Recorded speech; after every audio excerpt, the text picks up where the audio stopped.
Ju thoni, ditë kiameti nuk ka. A është kjo mënyrë për ta qetësuar veten apo një revolt ndaj frikës kolektive?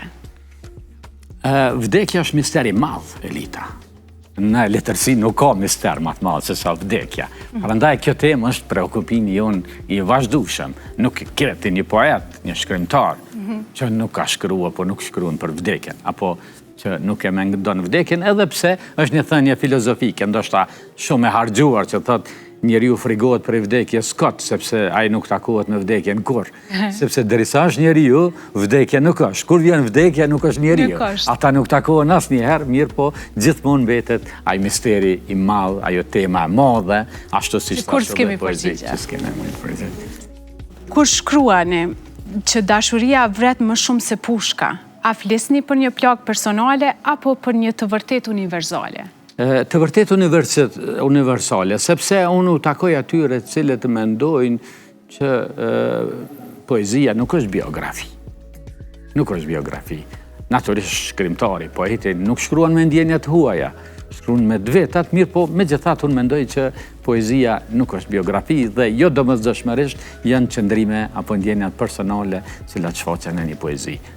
Në këtë poezi ka më shumë dhimbje ndaj nënës, për poezinë e nënës. A është kjo ndjenjë reale faji apo një mënyrë për ta mbajtur gjallë lidhjen me të? Lidhja nuk shputet asnjëherë. Edhe ndoshta kjo me nënën është specifike. Të gjithë njerëzit cilët nuk i kanë prindrit apo s'po në këtë rast po flasim për nënën që nuk i kanë nënën, ndoshta lidhja me nënën është pak më specifike, ndoshta edhe biologjike. Kur thoni sa shpejt më harroj nëna, a është frikë më e madhe e njeriut të harrohet nga ata që i ka dashur më së shumti? Zakonisht mendohet që të gjallët i harrojnë të vdekurit.